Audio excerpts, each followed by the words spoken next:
Imagina ser acusado, não por quebrar mandamentos, mas por amar demais a Deus. Alguns cristãos viveram exatamente isso. Foram vigiados, calados, suspeitos de loucura ou heresia, porque sua intimidade com o divino ultrapassava o que cabia nos formulários da religião. Não é lenda, não é fantasia esotérica, é história concreta, registrada em livros, processos e cartas que a própria Igreja guardou. Ao longo dos anos estudando espiritualidade cristã, psicologia da religião e mística, de Teresa de Ávila a João da Cruz, de Meister Eckhart a Hildegarda de Bingen, uma coisa sempre me inquietou. Por que aqueles que chegaram mais fundo em Deus quase sempre se tornaram uma ameaça para os seus próprios? E é exatamente isso que eu vou te mostrar neste vídeo. Os segredos ocultos dos santos e místicos que atravessaram as regras sem abandonar a fé. Mas antes de romantizar, eu preciso te contar o risco. O risco de confundir misticismo com fuga da realidade. O risco de chamar qualquer desequilíbrio psíquico de experiência espiritual. O risco oposto, reduzir toda experiência profunda a fanatismo ou transtorno mental. Talvez você já tenha sentido algo assim, uma fase em que a oração parecia mais viva, mais intensa, mas você ficou com medo de enlouquecer. Ou o contrário, você cumpre tudo direitinhos, ritos, regras, obrigações, mas por dentro vive um silêncio seco, uma espécie de vazio que ninguém na comunidade consegue nomear. É fé ou é só hábito? É crise espiritual ou é só cansaço? É aqui que os místicos entram. Eles não trazem um manual, trazem perguntas perigosas. Por exemplo, e se a verdadeira fé não fosse uma lista de respostas, mas uma forma de atravessar as noites escuras da alma sem se perder, nem em delírios, nem em cinismo? Até o final deste vídeo, eu quero te entregar uma recompensa muito específica. Um mapa. Um mapa feito com as histórias de Teresa, João da Cruz, Eckhart, Hildegarda e outros, para você olhar para as suas próprias crises, vazios, intuições e desejos de Deus, e perguntar com mais lucidez: isso é só cansaço? É só doença? Ou é a minha alma sendo chamada para mais fundo? Se essa pergunta toca alguma coisa em você, já se ajeita aí, respira fundo e fica comigo até o final, porque quanto mais avançarmos, mais esses santos vão deixar de ser figuras de vitral e vão começar a espelhar exatamente as zonas mais secretas da sua própria história.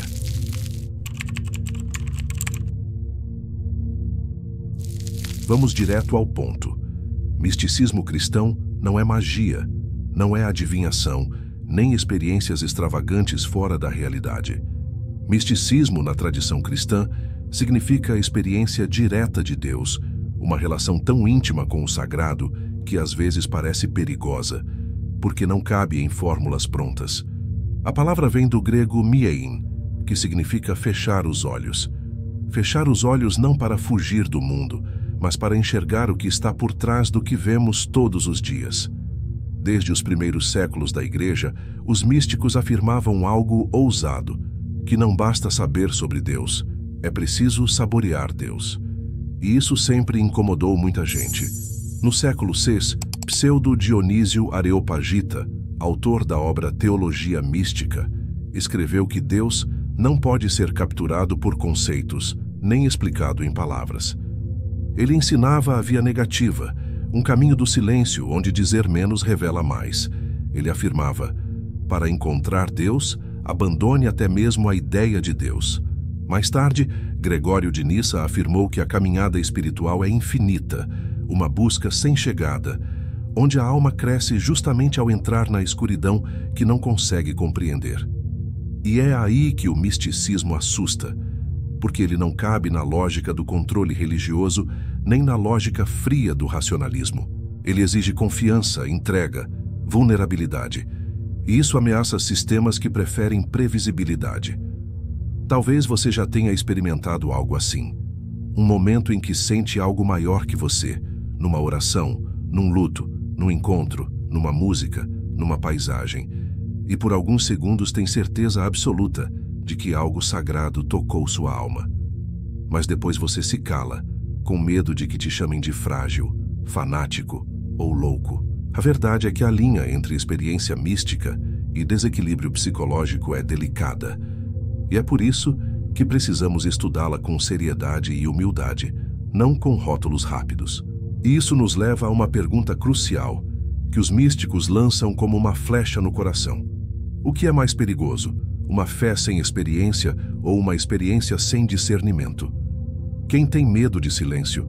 Quem tem medo de profundidade? No próximo capítulo, vamos entrar no castelo interior de Santa Teresa de Ávila, uma mulher que ousou atravessar o limite entre religião e amor radical, e quase perdeu tudo por isso. Se isso já está despertando algo em você, aproveita. Se inscreve no canal, deixa seu like e continua comigo. A jornada só está começando.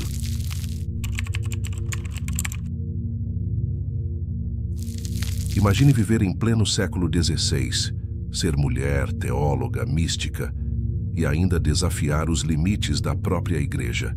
Não por revolta, mas por amor. Essa foi Santa Teresa de Ávila. Teresa nasceu em uma Espanha dominada por dogmas e pela Inquisição. Mas enquanto muitos repetiam fórmulas, ela mergulhou numa jornada interior tão profunda que escandalizou até seus confessores. Ela escreveu o que talvez seja a metáfora mais poderosa da alma cristã: o castelo interior. Na visão de Teresa, a alma é como um castelo feito de cristal, com 7 moradas. Cada morada representa um estágio da alma em direção à união com Deus. Mas essa não é uma escada vertical. É um labirinto espiritual, onde o caminho mais curto às vezes é o mais escuro. Nas primeiras moradas, estamos distraídos, mundanos, tomados por barulhos. Na segunda e terceira já rezamos, buscamos consolo. Mas é só nas últimas que enfrentamos o verdadeiro desafio: morrer para o ego, atravessar a noite, perder os apoios e encontrar a liberdade. Teresa viveu essa experiência no corpo. Ela tinha êxtases, visões em que o corpo levitava, o coração ardia, a consciência se expandia. A mais famosa dessas experiências foi retratada por Bernini em uma escultura escandalosamente bela. Teresa com os olhos fechados, a boca entreaberta, flechada por um anjo que representa o amor de Deus. Um momento de prazer espiritual tão intenso que incomodou críticos por séculos. Mas Teresa não era uma mulher descontrolada. Ela era estrategista, reformadora, fundadora de conventos e, ao mesmo tempo, uma apaixonada pela presença de Deus. Seu livro, O Castelo Interior, não é um manual de oração. É um mapa da psique, que antecipa, sem saber, o que a psicologia chamaria séculos depois de autoconhecimento profundo. E talvez você se identifique. Quantas vezes você tentou rezar certo, fazer tudo como mandaram? Mas algo dentro de você dizia: ainda não entrei na sala certa. Talvez você esteja vivendo na terceira morada, onde tudo parece equilibrado, mas nada é vivo. Talvez a sua alma esteja batendo na porta da quinta morada, pedindo silêncio, abandono, confiança. E Teresa te pergunta: você está morando no seu castelo ou só acampando na varanda? No próximo capítulo, vamos encontrar alguém que andou lado a lado com Teresa e que descobriu que antes de encontrar Deus, é preciso atravessar uma noite sem mapa. É hora de conhecer São João da Cruz e a noite escura da alma. Mas antes, se essa jornada está abrindo imagens dentro de você, comenta aqui. Qual morada você acha que está habitando hoje?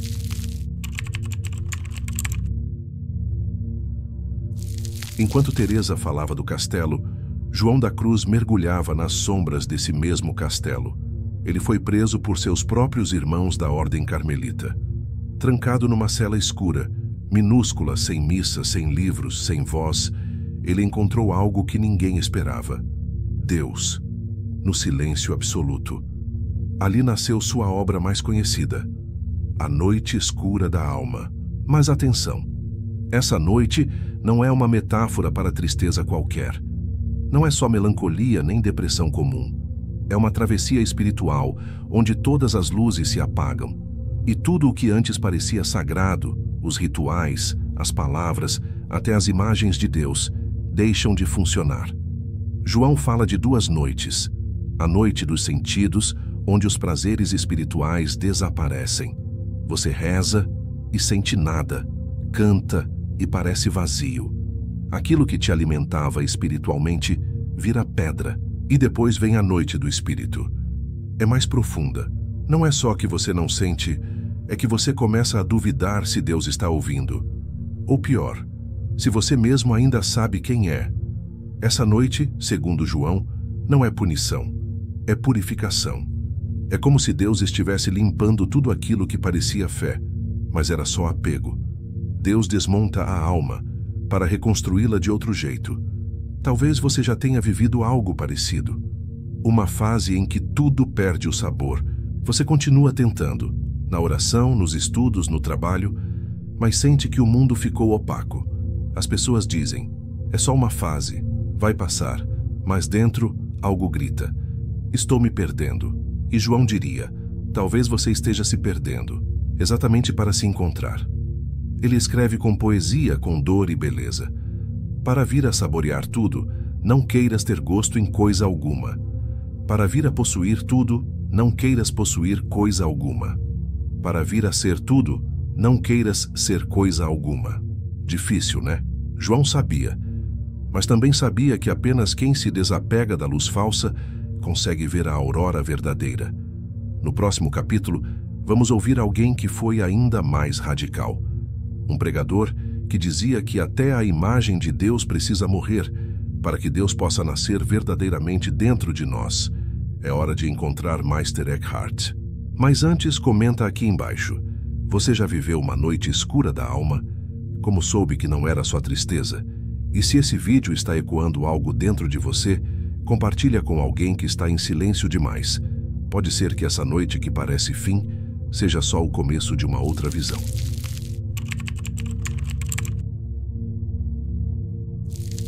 Agora vamos dar um passo além. Se João da Cruz nos levou para dentro da noite, Meister Eckhart nos leva para fora de todas as imagens. Dominicano do século XIV, Eckhart foi um dos pregadores mais ousados da história da igreja. Falava em alemão para o povo, usava metáforas incomuns e afirmava algo que soava blasfemo para muitos. Peço a Deus que me livre de Deus. Como assim? Eckhart não estava negando o sagrado, estava denunciando as projeções. O Deus que punimos, que controlamos, que encaixamos em teologias fixas, geralmente é só uma sombra ampliada do nosso próprio ego. Um pai exigente, um juiz severo, um chefe cósmico. Para ele, a verdadeira experiência espiritual só acontece quando essa imagem morre. E é nesse ponto que muitos desistem, porque deixar morrer o Deus que você sempre acreditou pode parecer traição, mas para Eckhart é gestação. Ele dizia que dentro de cada alma existe uma centelha, o Seelenfunkeln, um ponto de luz onde Deus nasce continuamente. Mas para que esse nascimento aconteça, é preciso esvaziar o ego, a vontade própria, até mesmo os bons sentimentos que mascaram nossa carência de controle. Ele escreve: o olho com que vejo Deus é o mesmo com que Deus me vê. Essa não é uma frase poética apenas. É um chamado para uma consciência radical de unidade. Talvez você já tenha sentido algo parecido. Uma fase em que a imagem de Deus que te sustentava começa a não fazer mais sentido. Você tenta continuar acreditando como antes, mas tudo parece quebrado. Dói, assusta, mas, ao mesmo tempo, uma voz suave lá no fundo sussurra: talvez agora seja o verdadeiro começo. Eckhart foi investigado por heresia. Algumas de suas proposições foram condenadas. Mas séculos depois, ele é estudado como um dos maiores místicos da cristandade e citado por teólogos, filósofos, psicólogos, artistas e meditadores. Ele nos deixa uma pergunta inquietante. Você tem fé em Deus ou fé na sua ideia de Deus? No próximo capítulo, vamos ver que nem todo o misticismo é silêncio. Alguns santos ouviam música, onde outros só viam silêncio. Visões, intuições, arte e sabedoria surgiam através do corpo. Vamos encontrar agora Hildegarda de Bingen e descobrir que o invisível também canta.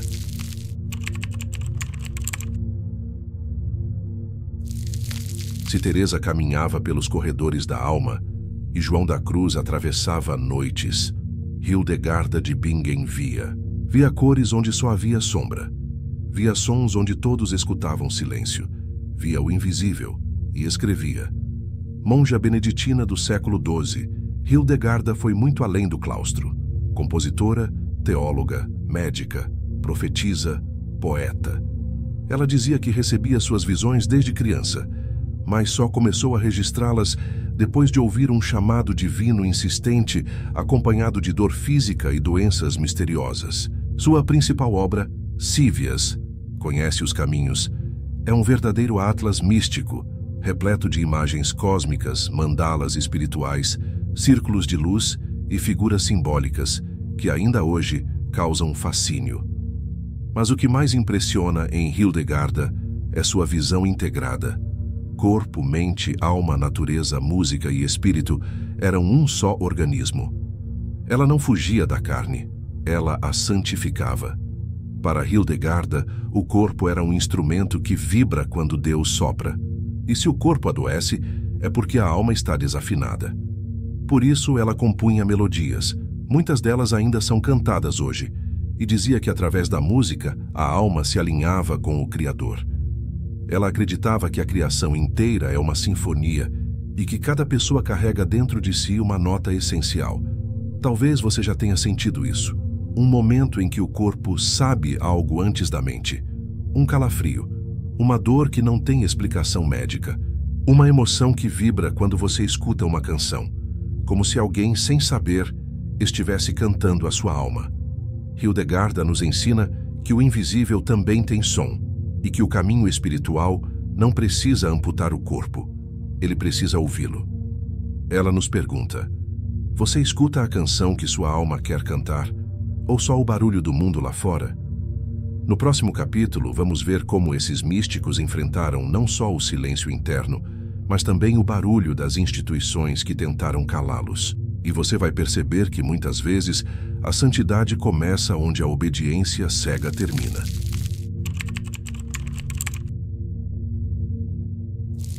Se há algo que os santos místicos nos ensinam, é que nem toda a santidade foi bem-vinda em sua época. Na verdade, muitos dos que hoje chamamos de santos foram, em vida, tratados como desobedientes, perigosos ou heréticos. Vamos lembrar, São João da Cruz foi preso, açoitado e isolado por seus próprios irmãos carmelitas, que viam sua reforma como rebelião. Santa Teresa de Ávila foi vigiada pela Inquisição e teve que se explicar por seus êxtases e visões. Meister Eckhart teve parte de suas ideias condenadas pela Igreja, mesmo depois de uma vida inteira de serviço.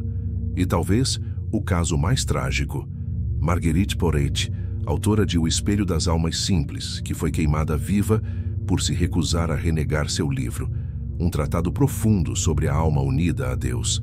Livro que, séculos depois, seria lido com admiração por místicos e estudiosos. O que une essas histórias? Essas pessoas não estavam tentando criar uma nova religião. Elas viviam a fé com tanta profundidade que isso acabava revelando o quanto a fé institucionalizada estava rasa. Elas não quebravam as regras por revolta. Elas apenas caminhavam mais fundo do que os limites permitidos. E isso, para qualquer sistema, é um problema. Talvez você já tenha sentido esse desconforto. Você não abandonou sua fé, mas ela deixou de caber nos formatos prontos. A missa não te toca mais como antes. As respostas parecem frágeis. Você quer permanecer, mas também quer respirar. E aí vem a dúvida. Sou eu que estou errado? Ou só estou sendo chamado a ir além? Os místicos nos mostram que sim, há um além, mas que ele não é contra a fé.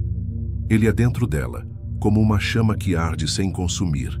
E a pergunta que fica é: até onde uma instituição pode ir para proteger a fé sem matar a experiência viva? E mais, até onde um místico pode ir, sem cair na ilusão de ser especial demais? No último capítulo, vamos parar, olhar tudo o que atravessamos e deixar as perguntas ecoarem dentro de você.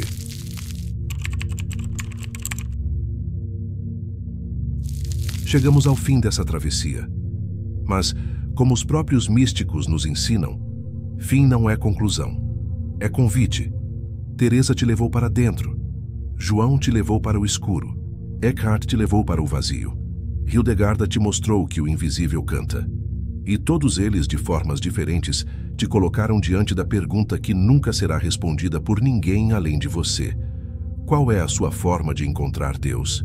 E mais ainda, qual imagem você precisa deixar morrer para que algo mais verdadeiro possa nascer? Você não vai sair desse vídeo com um manual. Não vai encontrar 5 passos para virar santo. Nem mesmo uma definição final de espiritualidade. Porque os místicos não te oferecem certezas. Eles te oferecem um espelho, que não mostra o que você quer ver, mas o que você precisa ver. Talvez a sua noite escura não seja um castigo. Talvez a sua inquietação não seja uma crise de fé. Talvez esse incômodo, esse silêncio, esse tédio, sejam exatamente a porta que os santos atravessaram e que agora está se abrindo para você. Eles te perguntam: você está rezando ou apenas repetindo palavras? Você está em silêncio ou fugindo do barulho interno? Você está buscando respostas ou coragem para carregar perguntas? No fundo, tudo isso é sobre autenticidade espiritual, sobre uma alma que se recusa a ser domesticada e ainda assim deseja profundamente se entregar. Essa é a recompensa que eu te prometi no começo, um mapa vivo, não um mapa com destinos, mas com caminhos, que talvez te ajude a reconhecer que o que você está vivendo agora, dúvida, cansaço, vazio ou desejo, não é sinal de afastamento, mas de chamado. Se esse vídeo falou com você, compartilhe, não para espalhar o conteúdo, mas para que outros saibam, eles não estão sozinhos nessa travessia.